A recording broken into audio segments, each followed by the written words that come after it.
données.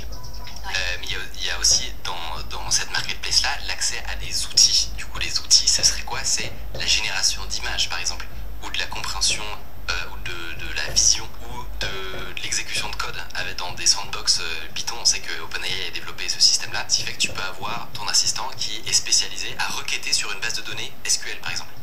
Donc tu pourrais t'imaginer que dans ta boîte, tu as ta base de données de ton entreprise, et bah tous les jours, tu la synchronises avec ton bot OpenAI. Vraiment, tu déportes ta base de données SQLite, par exemple, ou peu importe, et ton bot peut tout seul, sans que toute ton équipe soit au courant de la manière dont ça marche, et ben aller requêter cette base de données, tu vois, et te pondre des graphiques, par exemple. Ça permet de faire en sorte que, je sais pas moi, quelqu'un qui est aux ressources humaines, qui a aucune notion technique, peut dire ok, j'aimerais bien savoir c'est quoi le churn là sur les 3 derniers mois de nos employés, et ça c'est vraiment un usage très très lourd. Enfin, on est dans l'inconnu total des dingueries qui vont être faites avec ça, quoi. Donc trop hâte de voir ce que ça va donner. La deuxième grosse nouveauté, évidemment, c'est des questions de performance. Donc la sortie de GPT-4 Turbo notamment. Un petit aperçu donc dans le playground de ce que ça donne.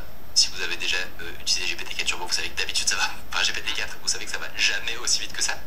Mais je voulais des données un peu plus précises, et j'ai trouvé un tracker qui mesure à chaque instant les temps de réponse des différents chatbots, que ce soit ceux hébergés chez Microsoft Azure, que ce soit ceux d'Anthropic, que ce soit ceux de Google, etc. La différence entre le nouveau GPT-4 Turbo et l'ancien est astronomique. Ça passe de 16 secondes à 3 secondes de réponse moyenne. Oh.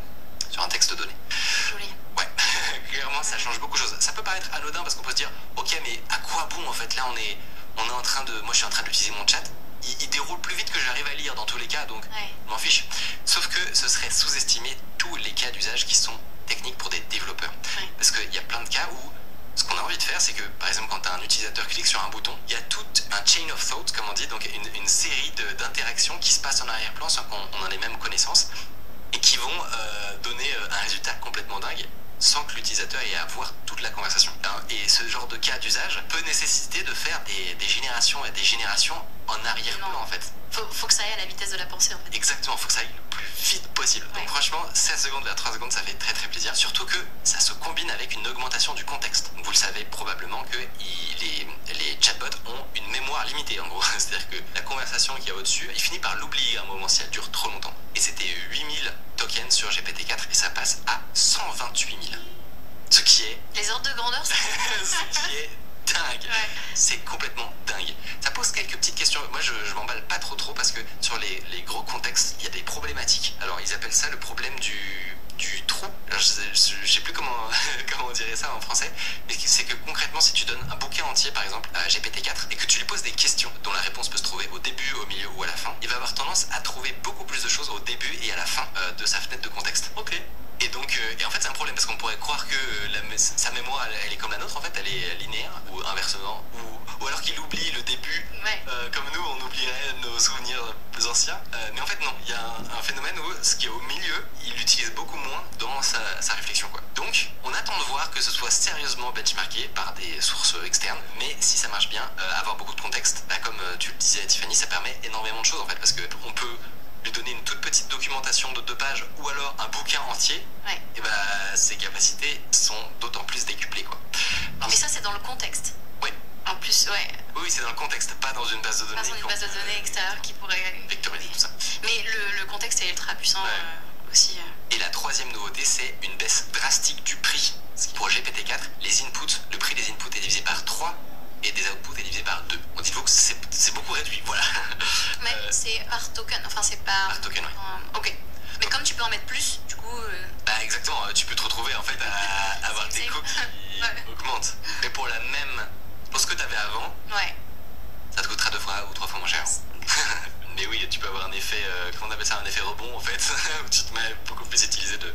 je pense qu'il serait content d'avoir un effet rebond. Je pense qu'il mise là-dessus aussi, à mon avis. La nouveauté suivante, et là qui a donné à beaucoup de démonstrations très très sympas et très visuelles sur Twitter, ce sont les API de GPT Vision et de DALL-E 3 qui sont enfin sortis. Ça faisait un moment qu'on pouvait faire jouer avec dans l'interface native du chatbot, donc c'est GPT Vision, c'est le fait de pouvoir uploader une image et d'avoir une discussion dessus. Exemple, vous prenez une photo d'une caisse à outils ou d'un un schéma et vous demandez à ChatGPT quel outil je devrais utiliser ou comment je pourrais résoudre ce schéma technique, et va aller pointer à tel ou tel endroit de l'image ce qui doit être fait. C'est très impressionnant, et vous allez voir une fois que c'est combiné avec le côté automatisation, parce que à partir du moment où qui dit API dit automatisation, dit qu'on peut aller le plugger à plein d'autres choses, ça devient vraiment puissant. La première démo que j'ai vue, que j'ai trouvé géniale, c'est du commentaire. Look at him. The crowd is roaring. Can you believe this? He's taken on the whole defense. It's a one-man show, ladies and gentlemen. He shoots. Goal! Messi, Messi, Messi. Unbelievable. What a goal. What a goal. C'est Messi. Glorious. Absolutely glorious. The stadium explodes in joy. This is football magic at its finest. Only Messi. Only Messi. Goal, goal, goal. Non mais le plan d'avant il était de loin. Franchement c'est vraiment très très impressionnant. Concrètement comment ils ont fait ça? Ils ont pris la vidéo, ils ont pris une frame toutes les quarts de seconde je crois, quelque chose comme ça, et il les a donné à l'API de chat de GPT Vision en lui demandant de décrire probablement quelles étaient les actions dans le jeu. En fait à partir du moment où tu as cette brique là, où tu peux avoir un flux vidéo continu et en tirer une suite d'actions de qu'est-ce qui se passe à l'écran, qu'est-ce qui rentre dans la scène, qu'est-ce qui sort, etc. C'est fou. Juste tout ce que tu peux en faire est fou. Là, dans ce cas-là, ils ont imaginé un commentaire en direct d'une régie de foot, mais on peut imaginer plein d'autres concepts. Il y a une autre démo qui est sortie qui était l'équivalent, mais avec une webcam. Concrètement, il a fait en sorte que toutes les secondes ou toutes les 2 secondes, il y a une photo de sa webcam qui est prise et c'est envoyé à GPT Vision qui va décrire ce qui se passe. Donc là, il le voit, il prend un objet et il le met devant la webcam pour voir ce qui se passe. Et t'as GPT Vision qui obtempère et qui explique qu'il vient de prendre sa boîte de Raspberry Pi.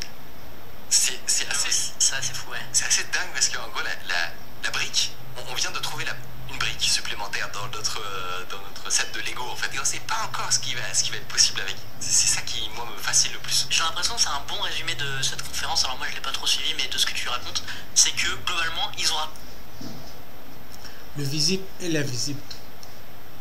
Vous savez ce que c'est de ça que nous allons parler. Le visible, bien évidemment, c'est ce que l'on voit. L'invisible, c'est ce que l'on ne voit pas. Mais laissez-moi vous dire qu'il arrive souvent que l'invisible peut être vu, peut être bien perçu, mais pas avec certainement ces ceux-là. Nous parlons de l'esprit. Lorsque vous prenez ces API, ces applications, ces bots, ces robots, ces chats GPT, c'est quelque chose d'invisible mais dans le visible, et il faut votre esprit pour pouvoir appréhender cela. Donc le problème c'est que la façon où la réalité dont on va vous présenter et que vous allez voir, c'est ce qu'on a voulu vous montrer, que vous puissiez voir, et ça c'est dans un but bien précis, c'est pour des raisons personnelles bien évidemment. Tout ce que l'être humain fait, c'est pour un résultat, c'est pour un objectif, que ce soit d'ordre financier, d'ordre matériel, psychologique, je ne passe. Et pour vous dire, oui, il est vrai, ces intelligences artificielles pourront prendre un jour la place de l'être humain, notamment dans le domaine du travail, et tout ceci peut être modifié ou évité en faisant quoi? En cherchant à comprendre mieux la vraie réalité qui se cache derrière cette réalité dont on vous fait voir à chaque fois. L'IA, on peut l'utiliser. C'est comme vous faites, c'est un programme différent de vous, il est limité, il a une base de données limitée aussi. Autrement dit, c'est fait juste pour un objectif. Et tant que vous, en tant que programme conscient et intelligent, vous n'arrivez pas à comprendre certaines choses, nous ne pouvons pas tout dire ici, mais j'espère que ceux qui vont me comprendre vont me comprendre. C'est juste de la sensibilisation, pas pour dénigrer qui que ce soit.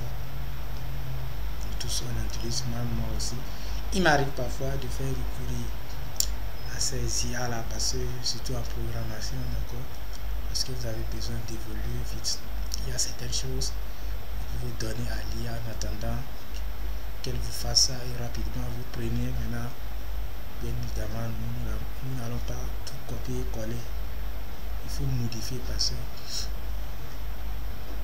il ne sait pas faire exactement la différence. Et l'intelligence artificielle ne peut pas faire une nuance entre ce qui est vraiment important et pas. Ces calculs sont peu probables. En fait, elle vous donne juste ce qu'elle a, en elle au début. La raison. Et la belle preuve, lorsque vous la demandez quelque chose et que elle n'a pas cette base de données là en elle, elle vous dit tout simplement que elle n'a pas ces informations là. C'est pas que ça n'existe pas, ça existe, mais elle n'a pas ce neurone intégré en elle, tout simplement. Alors que vous, en tant qu'humain, vous avez tous vos neurones en place. Alors, qu'est-ce qui vous empêche de chercher à comprendre un peu ce qui se passe? Cela n'est pas limité seulement dans un domaine de l'intelligence artificielle, si vous voulez. Cela va à l'encontre également de votre vie, de toute votre vie. Partez et apprenez à appréhender chaque chose. C'est dans ce moment-là vous allez comprendre ces choses, parce que ceci c'est juste une chose et c'est artificiel. D'accord? Lorsque vous arrivez à contrôler le naturel, vous aurez le suprême pouvoir sur l'artificiel.